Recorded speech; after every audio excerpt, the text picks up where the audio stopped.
Et salut à tous les amis, je suis ravie de vous retrouver aujourd'hui dans cette nouvelle vidéo qui n'était clairement pas prévue. Oui, je sais, il y a des fois je prévois des vidéos et elles ne sortent pas, et des fois je n'en prévois pas et ça sort.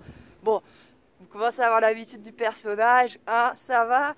Donc bah ça fait une belle surprise. En même temps, je vous dirai, hein, comme vous pouvez le constater, je suis toujours, voilà, sous le froid. La neige, surtout le gel quoi, surtout le gel. Et donc les amis, je vais commencer cette vidéo par faire ce que j'aime le plus au monde. Vous le savez maintenant, hein, si vous me suivez depuis un moment, vous le savez. Hein. D'ailleurs, hein, si tu es nouveau et que tu débarques ici via cette vidéo, enchanté, moi c'est Vénus. Installe-toi, tu vas voir, avec cette vidéo-là, tu vas être tout de suite lâché dans le bain. Donc pose-toi, sois pas trop choqué, ouvre tes chakras, ça va bien se passer. Donc, je vous disais, je vais commencer par faire ce que je fais de mieux. Les amis, vous vous en doutez, qu'est-ce que c'est? Ronchonner, évidemment, bien sûr. Parce que là, franchement, cette année, c'est dur, les amis. C'est très dur. Il n'y a pas de soleil cette année. Il est où ce putain de soleil, quoi? Non, franchement, c'est dramatique cette année. Il fait très froid déjà. Un peu plus froid que les autres hivers. Notamment, j'en avais eu un très froid d'hiver, le premier hiver où je suis arrivée, et celui-là, il est plus froid que le tout premier hiver où j'étais arrivée. Donc, parce qu'il n'y a pas de soleil. D'habitude, même quand il y a du soleil, je reste 24 heures sur 24 dans les négatifs, c'est pas trop un problème, puisque le soleil, même si ça gèle dehors, va faire fondre des trucs quand même. Enfin, voilà.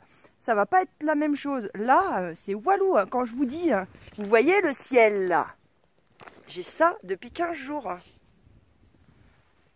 Au maximum de la journée, je charge 30 watts, quoi. 37 watts. Bref, autant vous dire que c'est la misère et tout. Mais vivement le soleil me manque de trop cette année. Mais bon, voilà. N'empêche que les paysages sont quand même magnifiques. Donc, voilà. Je voulais aussi, les amis, vous dire que concernant le nom de la chaîne YouTube, bon, c'est vrai que j'avais oublié de mettre le nom actuel dedans. Et comme vous êtes nombreux à me dire que vous préférez le nom actuel, je me suis dit, peut-être que... peut-être on va garder celui-là, en vrai, moi j'en sais rien. Hein. Peut-être il restera juste à trouver le surnom. Voilà. Mais, bref, on verra comment on va s'organiser ça. De toute façon, vous le verrez bien, hein, les amis, on va voir. Quoi qu'il en soit, je vous refoutrai quand même un petit sondage. Et comme ça... en remettant les meilleurs noms des chaînes, en remettant le nom de la chaîne actuelle, et comme ça vous choisissez et on verra si on verra ce que vous en pensez. Voilà. Et je sais qu'il y en a beaucoup qui me disent mais Vénus, fais comme tu le sens, etc. Clairement les amis, si je vous pose la question, c'est justement que je n'ai aucun ressenti ni quoi que ce soit, je m'en tamponne le coquillard quoi. Si j'avais vraiment un truc que je sais pas comment vous expliquer, mais si c'était quelque chose qui me tenait vraiment à cœur, je vous aurais même pas demandé votre avis, quoi. Mais là, comme j'en sais rien, ni rien, et ben voilà, je vous demande de votre avis. Et voilà, quoi. Donc oui, je vais pas forcément faire comme je veux moi, parce que, voilà, j'ai pas forcément d'avis sur le sujet. Dans cette vidéo, et bien là, tout de suite, je vous ai filmé quelques images que je vais vous balancer là tout de suite derrière. Et je vais revenir un peu sur des cassages de mythes. Oui, les amis, je me suis dit, ça faisait quand même un petit moment qu'il n'y en avait pas eu. Donc c'est pour ça que je dis que les petits nouveaux, ils vont être balancés directement dans le bain, entre le ronchonnage, plus le cassage de mythes, direct, on est mis dans l'ambiance de la chaîne. Bon allez les amis, je vous laisse avec ça.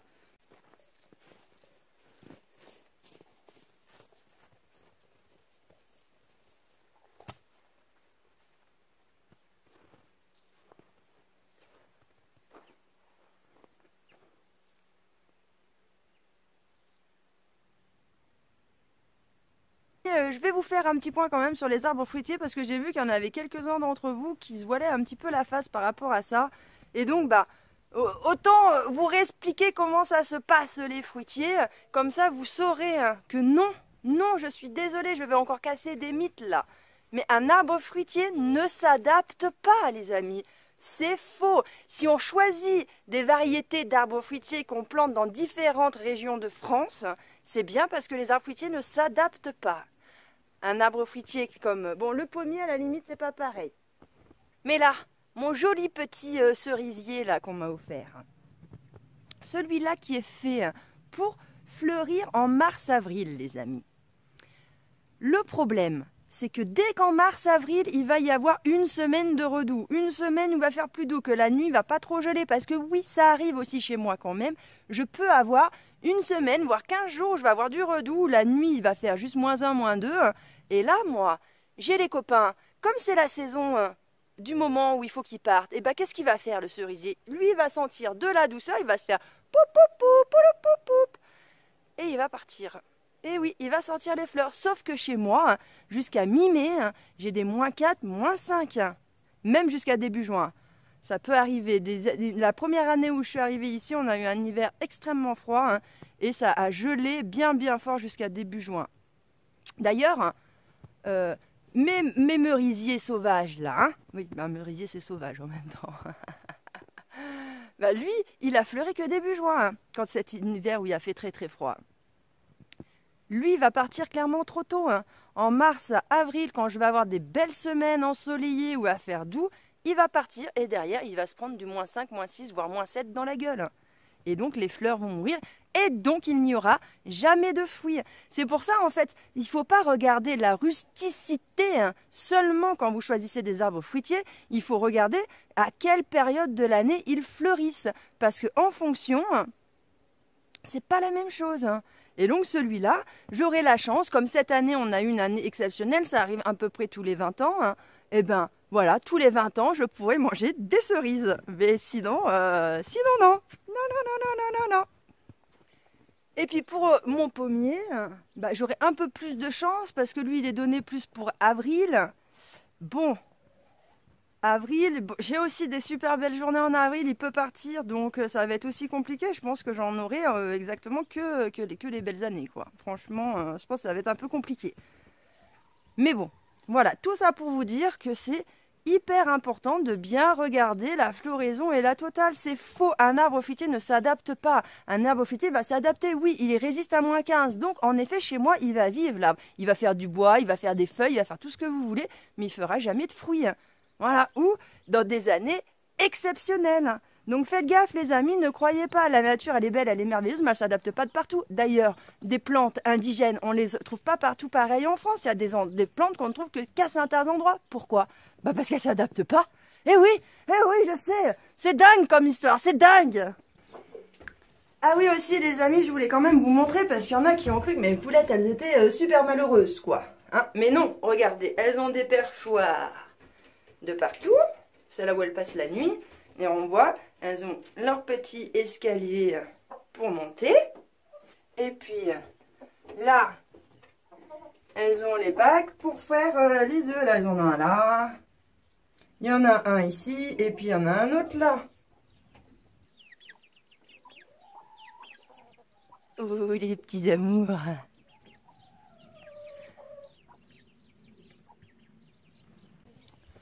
Donc ne vous inquiétez pas les amis, mon poules sont très bien lotis, même meilleurs lotis que la plupart des animaux. En effet, je ne mets pas de foin au sol. Pourquoi? Au début j'en mettais et franchement je trouve que c'est du gaspillage quoi. Parce que moi tous les jours je nettoie le poulailler, le caca quand il tombe il se prend dans la paille. Donc du coup il faut enlever la paille à chaque fois, donc tous les jours enlever la paille, tous les jours en remettre. Alors je sais il y en a ils nettoient le poulailler qu'une fois par semaine. Moi franchement, déjà que j'ai des problèmes en le nettoyant tous les jours, en faisant le truc nickel, j'ai des problèmes de maladie et de tout ça, franchement c'est inconcevable pour moi d'attendre une semaine avant de le nettoyer. Franchement, au maximum, bah là il n'y a que quand de l'hiver où ça gèle, où je peux pas nettoyer, que ça va rester comme ça un petit moment, et encore c'est moins problématique en fait puisque c'est gelé, ça attire pas, c'est pas comme l'été en fait où ça va macérer en fait avec la chaleur tout ça. Donc voilà, c'est clairement pas possible. Moi, au pire des cas, je laisse 3 jours, mais c'est grand maximum, quoi. Et encore, dans des saisons où il fait frais. Sinon, l'été, c'est tous les jours. Sinon, vous avez... bon, bref. J'ai pas envie d'avoir des problèmes. Et donc, c'est du gaspillage de paille, de foin, de tout ce que vous voulez pour pas grand-chose. Moi, tous les matins, je ramasse mon caca, je le mets dans un seau, je le stocke dans un coin. Et quand j'ai besoin, je le réutilise au potager et c'est nickel.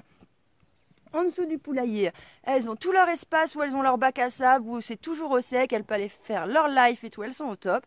Elles ont la bouffe qui sont ici avec l'eau. Alors là en ce moment j'alterne, d'habitude ils ont le truc exprès pour poules qui fait un rond là. Mais bon là je leur ai mis de l'eau chaude, le matin je leur mets un petit peu d'eau chaude dans une casserole. Puis après, je viendrai leur remettre de l'eau chaude dans la journée pour finir la journée. Comme ça, le temps que l'eau chaude gèle, et ben, j'ai un petit peu de temps devant moi. Et ça me permet voilà, de venir que 2 fois dans la journée. Je peux vous dire que le matin, quand je leur fous l'eau chaude, elles sont hyper heureuses. Même l'après-midi, quand je reviens, alors en foutre un petit coup, franchement, elles se jettent toutes dessus. Elles sont trop mignonnes. Enfin bon, bref, voilà, tout ça pour vous dire que mes poules, elles sont loin d'être malheureuses. Hein. Franchement, les amis, je vous verrai comment ils sont traités, mes animaux, chez moi. Tous, vous voudriez être un chat, un chien ou une poule. Hein, clairement. Hein. Même moi, je préférerais être à leur place qu'être à la mienne. Hein, je peux vous le dire.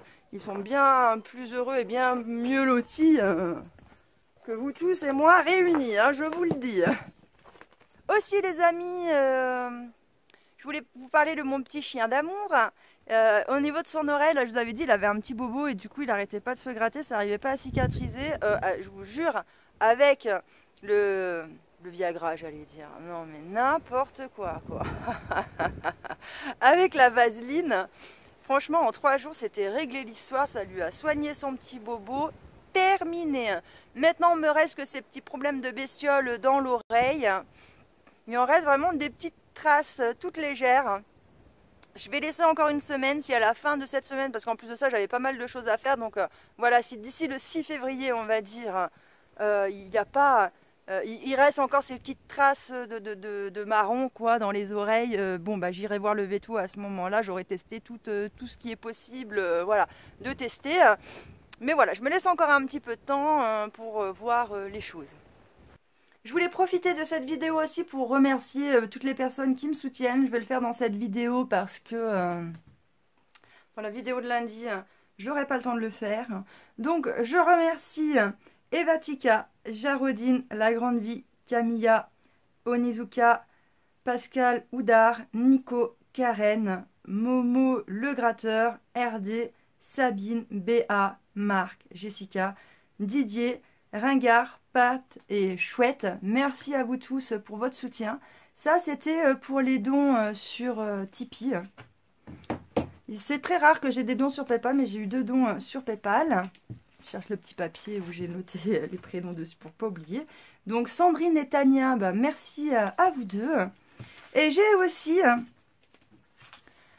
Jean-Guy que je voudrais remercier. Alors Jean-Guy m'avait contacté par mail. Il était en train de faire sa commande à la ferme de Sainte-Marthe et il m'a dit, écoute Vénus, si ça t'intéresse, je te laisse un budget entre 100 et 150 € pour t'acheter des semences, voilà, te faire plaisir sur ce site-là.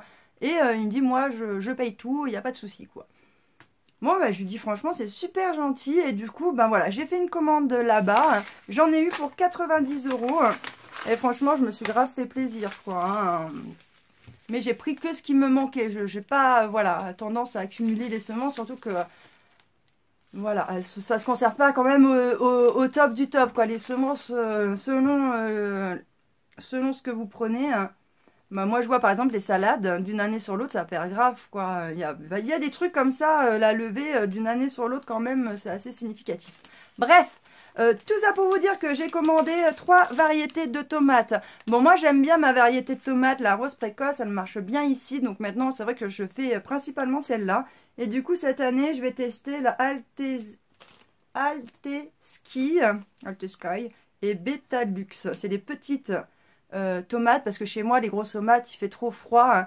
Elles n'ont pas le temps d'arriver à maturité quoi donc il vaut mieux tabler sur de la petite tomate et j'avais plus de tomates cerises donc là j'ai pris vraiment de la toute petite tomate cerise de la cerisette Lydia. Ensuite je me suis repris du chou cabu,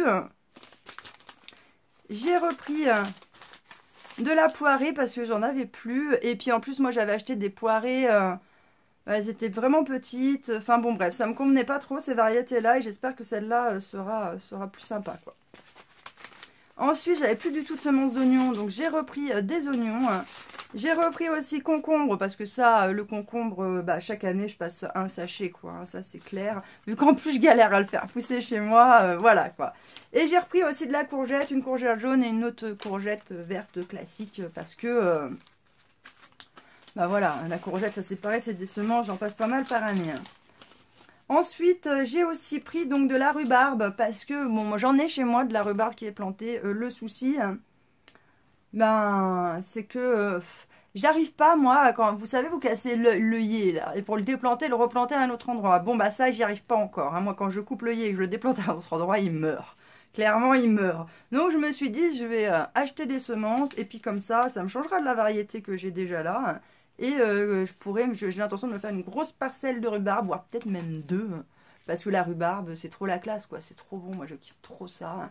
Donc, ça pousse bien en plus chez moi, donc autant, voilà, tout ce qui marche bien, il n'y a pas grand-chose. Donc, autant mettre le paquet sur ce qui fonctionne. Et aussi, j'avais très envie de tester cette variété de fraises. C'est une variété de fraises qui ne se reproduit pas par stolon, uniquement par semence. Du coup, je trouvais ça plutôt assez intéressant et j'avais vraiment bien envie de le tester. Donc voilà, c'est fait. Voilà pour les semences que j'ai achetées là-bas. Hein. Et j'ai aussi acheté parce que bah, ça, j'en avais besoin. Hein. J'ai acheté 2 plants de mûrier. Hein. Alors, j'ai des mûres chez moi, hein, sauvages qui poussent, c'est pas un problème.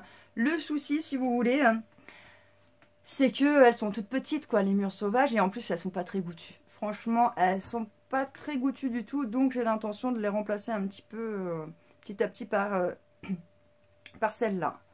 Ensuite, j'ai acheté aussi 3 framboisiers. Alors des framboisiers j'en avais acheté au tout début, j'étais arrivée sur mon terrain, mais bon voilà, à l'époque j'avais pas grande connaissance non plus, bah, des connaissances que j'ai pu acquérir si vous voulez depuis ces années. Et donc bah, moi quand j'avais acheté des framboisiers, je m'étais pas trop posé la question quoi, voilà, j'avais acheté des framboisiers, je les ai plantés. Oh mais je vais me mettre comme ça, je commence presque à brûler moi derrière cette cuisinière là. Donc... J'en étais où déjà? Oh, je sais plus où est-ce que j'en étais. Et donc, si vous voulez, j'avais acheté donc des plants de framboisiers qui étaient des remontants. Sauf qu'en fait, chez moi, le remontant, ça marche pas. Hein. Il fait trop frais. En fait, les températures sont trop fraîches. Et lors de la première vague des fleurs, c'est ce que je vous disais, pareil que sur les arbres fruitiers, en fait... Eh bien, en fait, chez moi, il fait trop froid. Hein. Les fleurs vont avoir un redout, elles vont sortir. Puis derrière, je vais avoir un gros gel et ça va abîmer les fleurs. Et donc, du coup, il n'y aura pas de récolte. Donc, la plupart du temps, c'est extrêmement rare. Mis à part cette année, parce que j'ai eu, comme tous, hein, d'ailleurs, on a eu un climat un petit peu exceptionnel. Bon, bah là, j'ai pu en avoir. Mais sinon, c'est la première année. D'habitude, bah, la première vague, en fait, de fraises, je n'en ai pas. Donc, chez moi, c'est du non remontant qu'il faut. Et les framboisiers, en fin de compte, c'est pareil. Les 3/4 du temps, là où ils commencent à faire leurs fleurs, ben, un mois derrière, après, j'ai une bonne gelée et ça fusille toutes les fleurs.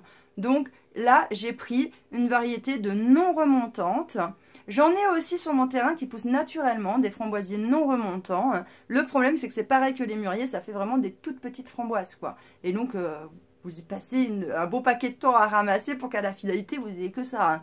Donc là, c'est pareil, j'ai acheté de la grosse framboise non remontante. En plus, ça, c'est cool parce que le non remontant, ça permet en un seul coup, bim, bim, bim, on ramasse tout, on fait des coulis, on fait des machins, on fait des trucs et on n'en parle plus, quoi. Donc, je trouve ça pas plus mal. Donc, voilà, j'ai hâte un petit peu de planter tout ça. Bon, ouais, comme vous avez vu, avec le temps qu'il fait en ce moment, ça va être compliqué. Hein. Mais voilà, quoi, je suis super contente d'avoir tout ça. Donc, bah, un grand merci à toi, hein, Jean-Guy, pour ces petits cadeaux. Ça m'a fait vraiment extrêmement plaisir. Ouais, alors si jamais vous voyez j'ai les mains sales, c'est normal. J'ai fait du ramonage. Moi, je sais pas pourquoi. J'ai voulu allumer le poêle à bois de mon fils et je vois ça refoule et grave. Donc je me suis dit à mon avis c'est que je vais avoir bah, voilà, un bouchon ou quelque chose puisque j'avais bien mis la flamme en fait devant pour faire l'appel d'air. Parce qu'en fait, si vous voulez, quand vous avez des conduits de poêle à bois et que vous vivez dans un endroit où il fait très froid comme chez moi, eh bien avant d'allumer le poêle à bois, il faut mettre une flamme devant l'embouchure pour que ça fasse l'appel d'air de la chaleur. Sinon, vous pouvez avoir des refoulements à l'intérieur parce que le conduit est trop froid. Et donc, comme le chaud monte et le froid lui descend, eh ben, le chaud va essayer de monter, il va pas pouvoir parce que le froid va le rebaisser et tout va re-rentrer en fait, toute la fumée va re-rentrer dans l'habitation.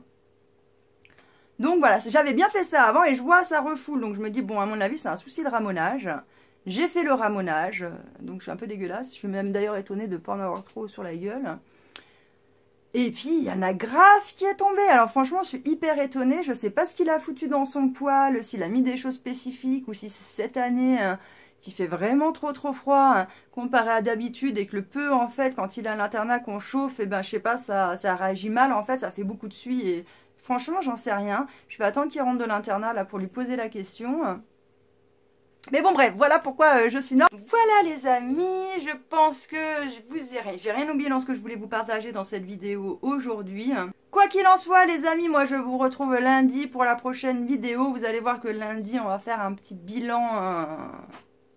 Bah, en fait lundi je vous en dirai un peu plus sur les news concernant un petit peu la santé. Donc on verra un petit peu ce qu'il en est. En attendant les amis, eh bien écoutez, je vous remercie de m'avoir écouté. Je vous dis à bientôt dans une prochaine vidéo. Ciao!